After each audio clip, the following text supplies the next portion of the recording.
Hey folks, today we're going to introduce the next chapter, which is in your textbook, chapter 24, Gauss's law.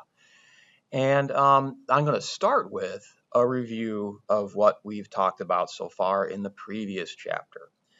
So, some basic quantities that we should know exactly what they are. We have mass, okay, measured in usually kilograms. What is mass? It's the amount of stuff you're made of. Then we have charge. The symbol is Q, and it's usually measured in coulombs. Now, when I ask students what this is, I usually get fewer people that are able to answer this. So what is charge? Charge is very simple. It's just the amount of electrons compared to protons. If there's more electrons than protons, you have a negative charge. If there's fewer electrons than protons, you have a positive charge. If you have an equal number of electrons and protons, the object is neutral. And that's why we use Q. Q is short for quantity. We're counting electrons compared to protons. And by the way, I used electrons there for everything because those are the things that do the moving around, right? You can add electrons to something, you can take electrons away. You really can't add protons or take protons away because then you're doing nuclear fission or fusion, and we're not doing that here. The next thing is force. Okay, so we know what that is. The symbol is a capital F, and it's measured in newtons. And that's hopefully you know what that is. It's a push or a pull. And the other new thing from the last chapter was electric field. Okay, the symbol for that is an E, and it is measured in newtons per coulomb. Now, if I ask you what is that, that gets a little tougher, okay? It's a property of space. So if I ask you a question about electric field, the first thing you're going to say it's a property of space, and you're going to say it's the force that a charge feels. It affects a charge. It applies a force to a charge that I put into that space. So for instance, if I have, here's my electric field, okay, we don't even know what's causing it. There could be several things causing an electric field. One of them is charges, but also changes in magnetic field also cause electric fields. If I put a positive charge in that space, that location, it's going to feel a force with the field. If I put a negative charge in that space, that charge is going to feel a force that points the opposite direction of the field. Okay, so that's a review of stuff that we should already know. Now, the next thing we get to add to that, and that's just where we start the new stuff, okay? We have something called electric flux, all right? You may have heard the word flux before. It's used in a lot of contexts. It's also in a couple movies like Back to the Future. And here's what flux is. First of all, the symbol, I'm going to start with that actually, is a capital Phi in Greek. It's a capital F, short for flux. And in this case, we're talking about electric flux. So we put a little E there. It turns out there's many different types of flux. So you have to distinguish electric flux from magnetic flux and light flux and heat flux and sound flux, etc. Well, the equation for flux, and I'll start with that actually. It's the simple equation, the algebraic equation, is electric field time dot area. Okay, the magnitude of that would be the electric field strength times the area times cosine of the angle between it. Okay, now a couple things about this. First of all, conceptually, what is electric flux? Well, you can imagine it as the amount of electric field that pokes through an area. Okay, so for instance, imagine that it's raining and you're holding a bucket. If you hold the bucket vertically up, rain will fall into the bucket. That would be like rain flux. If you hold the bucket sideways, rain would not fall into the bucket, so you would have zero flux, zero rain flux. If you hold the bucket at a 45-degree angle, you're going to get some rain into it. That's some rain flux. Well, electric flux is the same idea. Now, something else I'll have you notice here. We've written area. This is area right here in meters squared. We've written it as a vector. What on earth is going on there? Right? How can area be a vector? Let me explain. And here's where, and you're going to notice in this unit especially, oh my gosh, we're going to draw a million pictures. All right, so let's say that we have an electric field in this region of space pointing to the right. So I'll just draw some representative field lines pointing to the right. Let's say they're just nice and even, equally spaced, so the electric field is constant, points to the right.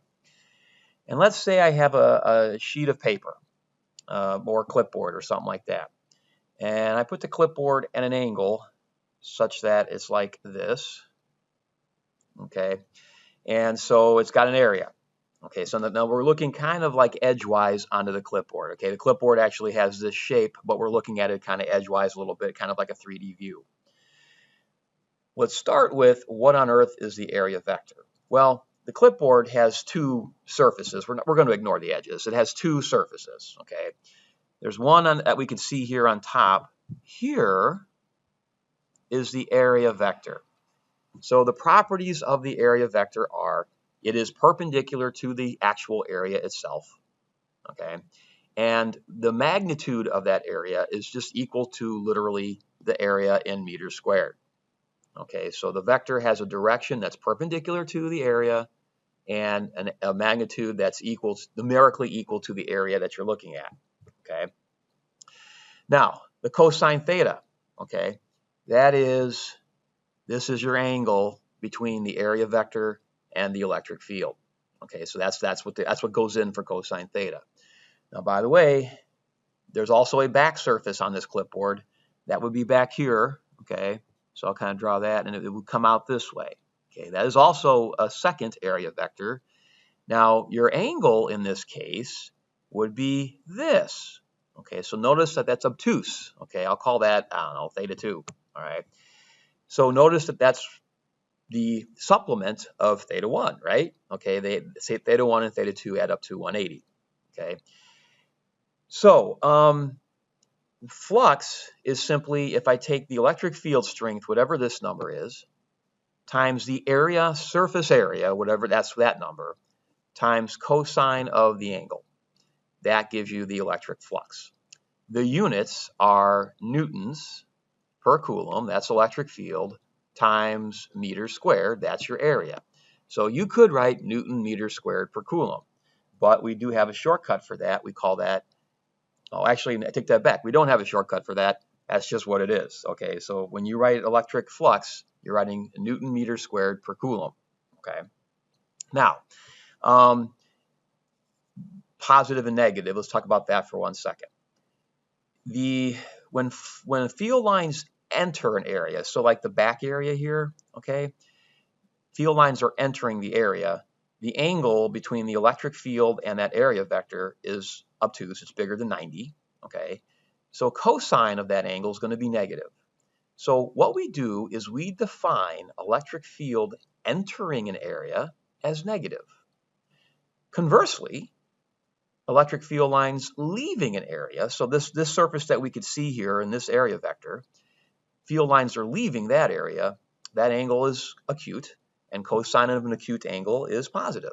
So we define electric field lines leaving an area as positive flux. So we have negative flux entering and positive flux leaving. Okay. Now, a couple other examples of that, things to think about.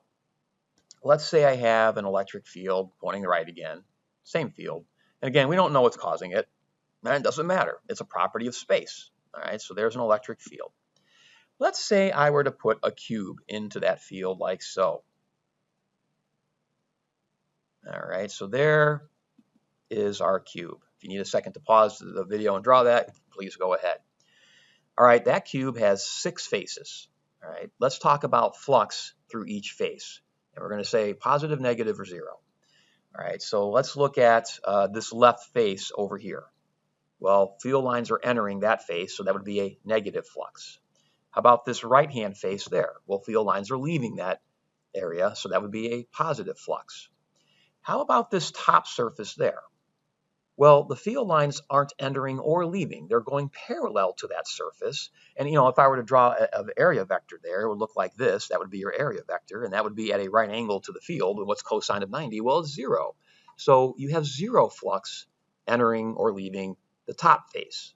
And it turns out the same goes for the bottom face and this front face here and the back face at the far back of the cube. So those 4 faces have 0 flux. So if I were to ask you what's the net flux leaving the cube, well, hopefully you would say, well, it's 0. The left face has a negative flux, and the right face has a positive flux. Every field line that enters the left face exits the right face. So the net flux would equal 0. Okay. Similarly, and this will be the last one for this video, let's say I've got the following shape. So I'm going to draw a coordinate system here. Okay, so this would be the x-axis, the y-axis, and the z-axis. And we're going to draw ourselves a shape that's a triangle. Basically, it's going to be like this. And then I'll draw that, so let's see, over here. Okay, it's going to be a triangular prism that looks like this. Okay, and again, if you need a second to pause the video and draw that, I would suggest you do that. Okay, and again, let's assume as a field, in this case, points right, okay, like so, throughout the entire region. That's our electric field. Okay, well, our triangular prism has 5 faces, right? How about the flux leaving or entering each face? Okay, well, hopefully you would agree that this front face there, this triangle, the flux is 0. The field lines are parallel to that area, or more properly, perpendicular to that area vector. So the flux there would be 0. Same with this back face there. Also, same with the bottom face, okay? The base of that triangular prism would be, the flux would be 0. The back face, so this one back there, there's flux entering. So that would be negative. And then the big face, I'll draw a circle for that, I guess, just to mark it. The big face would have a positive flux. Okay, field lines are leaving that face. Now, a hint about calculating, and this will come up in a little bit. I hope that you would agree that every field line that enters this back face leaves the front face. So notice that I have not given you the angle between this face and the field. There's an angle here, right? So technically, we should have to do E times A times cosine theta. Well, in this case, we don't have to, because if I can figure out the flux entering the back face, the angle is 0 degrees between that area vector and the field, so you do cosine 0. So I'll just take this area, whatever it is, times E, and I'd get a number. Well, that exact same amount of flux has to leave this bigger face. So you don't need to know what the angle is between this bigger face and the electric field. So by the way, you could even use that fact to calculate this angle. If you knew this area, you could then use that fact. You know what the flux is. That's the flux entering the left face. You know the field strength. And if you knew the area, well, hey, you could actually calculate the angle by doing this equation. Okay. All right, in the next video, we'll do some slightly more complicated examples, and we'll talk a little more about net flux. I hope that video was helpful, and thank you very much.